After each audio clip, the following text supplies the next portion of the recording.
नमस्कार दर्शकों, मैं आर्यश अग्निहोत्री आप सबका स्वागत करता हूं। दर्शकों, आज हम बात करेंगे 2 जून से लेकर 31 अक्टूबर तक का समय सिंह राशि वालों के लिए कैसा रहने वाला है। 12 वर्ष के बाद यह बदलाव हो रहा है। यह बदलाव क्या पॉजिटिव होगा, क्या नेगेटिव होगा, विस्तार से जानेंगे और आपके सभी क्षेत्रों के बारे में विस्तृत चर्चा करेंगे। आपके स्वास्थ्य के बारे में, धन के बारे में, नौकरी के बारे में, व्यापार के बारे में, शिक्षा के बारे में, संतान के बारे में, लव लाइफ के बारे में, वैवाहिक जीवन, कंपटीशन, भाग्य, लाभ, हानि, विदेश यात्रा आदि संपूर्ण क्षेत्रों के बारे में विस्तृत चर्चा करेंगे। तो आइए जानते हैं। उससे पहले यह समझिए कि यह फलादेश चंद्र राशि पर आधारित है। नाम राशि के आधार पर भी जान सकते हैं और लग्न राशि के आधार पर भी जान सकते हैं। तो आइए जानते हैं। ये जो आप कुंडली देख रहे हैं, जून 2026 की ये कुंडली है। सौर मंडल में ग्रहों की स्थिति इस प्रकार से रहने वाली है। यदि हम बात करें तो केतु आपकी राशि सिंह राशि में गोचर करेंगे, राहु आपके सप्तम भाव में कुंभ राशि में गोचर करेंगे, शनि आपके अष्टम भाव में मीन राशि में गोचर करेंगे और मंगल मेष राशि में भाग्य भाव में नवम भाव में गोचर करेंगे। सूर्यदेव दसम भाव में 15 तारीख तक गोचर करेंगे, उसके बाद जो है एकादश भाव में आ जाएंगे। बुध और शुक्र जो है मिथुन राशि में एकादश भाव में गोचर करेंगे। वही गुरु उच्च राशि में 2 जून को उच्च राशि में कर्क राशि में द्वादश भाव में गुरु का गोचर होगा। तो ये ग्रहों की स्थिति है। अब हम जान लेते हैं कि इन ग्रहों का प्रभाव हमारे किन किन क्षेत्रों पर शुभ रहने वाला है, किन किन क्षेत्रों पर अशुभ रहेगा, क्या हमें बचाव करना है और क्या उपाय करना है। तो सबसे पहले तो हम बात करेंगे आपके राशि के स्वामी सूर्यदेव के बारे में। जून के महीने में सूर्यदेव की स्थिति कैसी रहने वाली है। तो सूर्य लगन के मालिक है, आपके हेल्थ के मालिक है, स्वास्थ्य के मालिक है, कॉन्फिडेंस के मालिक है। गोचर कर रहे हैं दसम भाव में, कार्य क्षेत्र के भाव में, कैरियर के भाव में ये गोचर कर रहे हैं। सूर्य दसम भाव में दिग्बली माने जाते हैं। यहां पर इनको एक्स्ट्रा पावर मिलती है और यहां पर सूर्य बहुत अच्छे परिणाम देने का काम करते हैं। जो लोग सरकारी क्षेत्र से जुड़े हुए हैं, जो लोग राजनीति से जुड़े हुए हैं, उन लोगों के लिए ये समय जो है बेहद शुभ रहने वाला है। राजनीति वालों के लिए कोई पद प्रतिष्ठा, मान सम्मान में वृद्धि हो सकती है। वही देखा जाए तो सरकारी क्षेत्रों से जुड़े हुए कार्यों में भी पद प्रतिष्ठा या मान सम्मान में वृद्धि हो सकती है। सरकारी क्षेत्रों से जुड़े हुए लाभ हो सकते हैं, राजनीति से लाभ हो सकते हैं।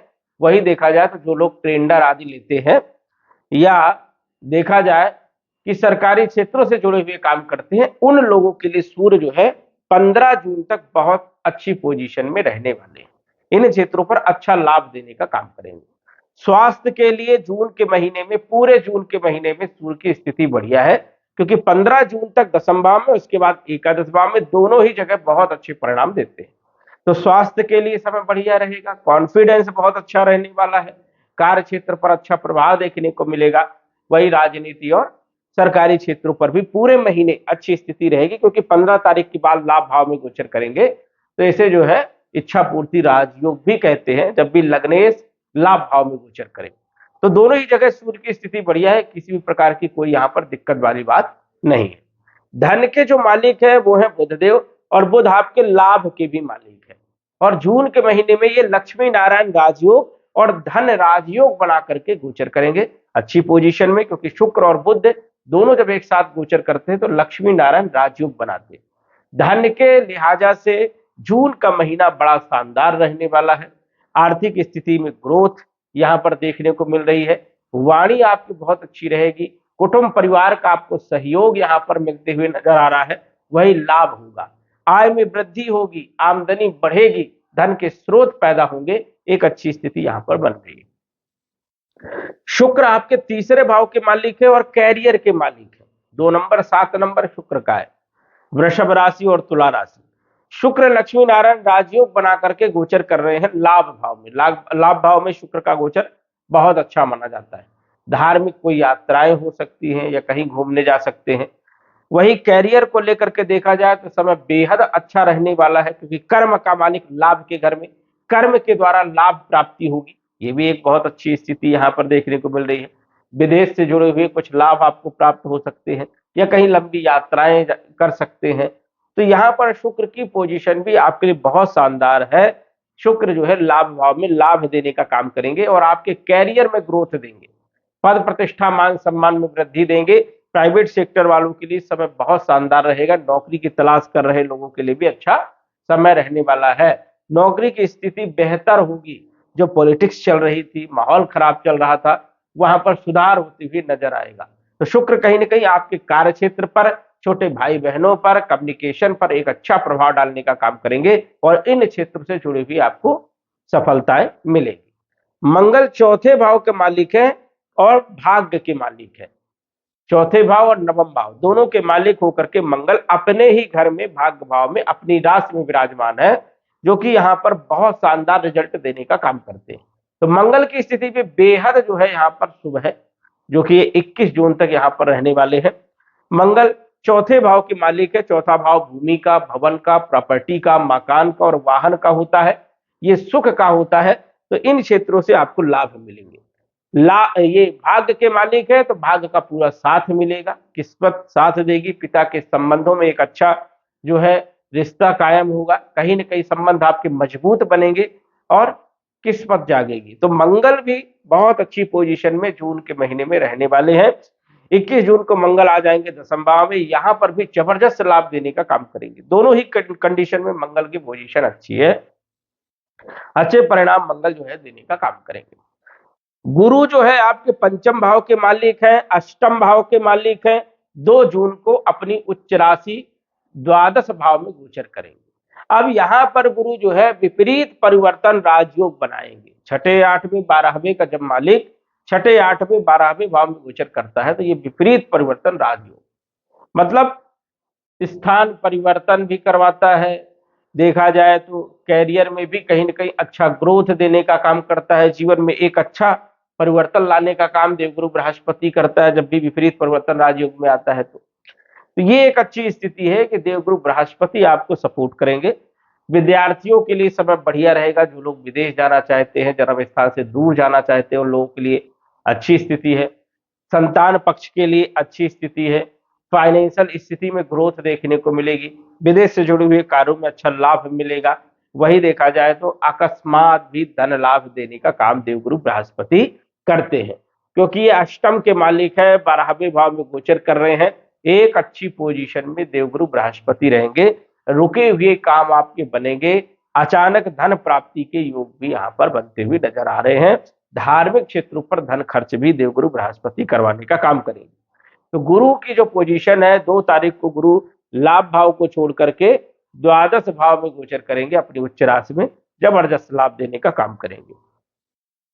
शनि आपके छठे भाव और 7वें भाव के मालिक होकर के अष्टम भाव में गोचर कर रहे हैं। सिंह राशि वालों की शनि की ढैया चल रही है, लेकिन अब गुरु की नवम दृष्टि होने के कारण शनि की ढैया का नकारात्मक प्रभाव कम हो जाएगा, क्योंकि गुरु अपनी राशि को देखेंगे। शनि के ऊपर नवम दृष्टि होने के कारण शनि के दुष्प्रभावों को समाप्त करने का काम करेंगे। लंबे समय से चल रही परेशानियां दूर होंगी। बिगड़े हुए आपके काम बनेंगे और मानसिक स्थिति आपकी बेहतर होगी। फालतू की जो चिंताएं हैं, फालतू का जो व्यय था, जो नुकसान हो रहा था, काम बनते बनते बिगड़ जा रहे थे, वहां पर स्थिति में सुधार देखने को मिलेगा। शनि आपके कार्य क्षेत्र पर भी अच्छा प्रभाव डालेंगे। जैसे प्राइवेट सेक्टर में यदि आप नौकरी करते हैं या कंपटीशन की तैयारी कर रहे हैं, दोनों ही जगह अच्छी स्थिति यहाँ पर शनि की रहेगी। वही वैवाहिक जीवन में लंबे समय से चल रही परेशानियां भी कम होते हुए यहाँ पर नजर आएगी। देखा जाए तो पार्टनरशिप भी आपकी कहीं ना कहीं बेहतर होगी। व्यापारिक स्थिति में जो उतार चढ़ाव बना हुआ था, वहां पर भी स्थिति जो है बेहतर हो रही है। यहाँ पर कोई विशेष ज्यादा दिक्कत वाली बात नहीं है। व्यापारिक स्थिति में भी कहीं ना कहीं आपको लाभ देखने को मिलेगा। तो शनि आपको यहाँ पर सपोर्ट करेंगे, क्योंकि नैसर्गिक शुभ हो जाएंगे, क्योंकि गुरु की दृष्टि पड़ने से। राहु सप्तम भाव में थोड़ा परेशान जरूर करते हैं, वैवाहिक जीवन को लेकर के, व्यापार को लेकर के, लेकिन यहाँ पर राहु की स्थिति में भी सुधार कुछ यहाँ पर देखने को मिलेगा। अकस्मात व्यापार में लाभ प्राप्त हो सकता है। केतु लगन भाव में बैठ करके अच्छी स्थिति देंगे, क्योंकि सूर्य की पोजीशन जून महीने में बढ़िया है। इसलिए कार्य क्षेत्र पर अच्छा प्रभाव, स्वास्थ्य पर अच्छा प्रभाव और कॉन्फिडेंस को भी बढ़िया करने का काम जो है यहाँ पर केतु करेंगे। कुल मिलाकर के यदि हम बात करें तो 2 जून से लेकर के 31 अक्टूबर तक की बात करें गुरु की, जो कि विपरीत परिवर्तन राजयोग बनाएंगे, अच्छा लाभ देने का काम करेंगे। और जून के महीने में अन्य सभी ग्रहों की जो पोजीशन है वो आपके लिए लाभदायक रहेगी। आपका जो पक्ष है वो मजबूत पक्ष है, कहीं न कहीं कई सारे क्षेत्रों पर अच्छा लाभ देखने को मिलने वाला है। लेकिन ध्यान रखें कि यदि आपकी कुंडली में ग्रह स्थिति बेहतर है या सामान्य है तो ही अच्छे लाभ देखने को मिलेंगे। यदि खराब स्थिति है, मारक ग्रहों की महादशा चल रही है या फिर पाप ग्रहों की महादशा चल रही है तो बदलाव कम देखने को मिलेगा। सटीक जानकारी के लिए आप कुंडली का विश्लेषण करवा सकते हैं। तो दर्शकों, आज बस इतना ही। धन्यवाद। यदि आप अपनी कुंडली का विश्लेषण घर बैठे करवाना चाहते हैं तो दिए गए व्हाट्सएप नंबर से संपर्क करें। साधारण फीस जमा करके आप अपनी कुंडली का विश्लेषण फोन के माध्यम से घर बैठे ही करवा सकते हैं और जान सकते हैं अपने भूत, भविष्य और वर्तमान के बारे में। धन्यवाद। WhatsApp number 9479893911।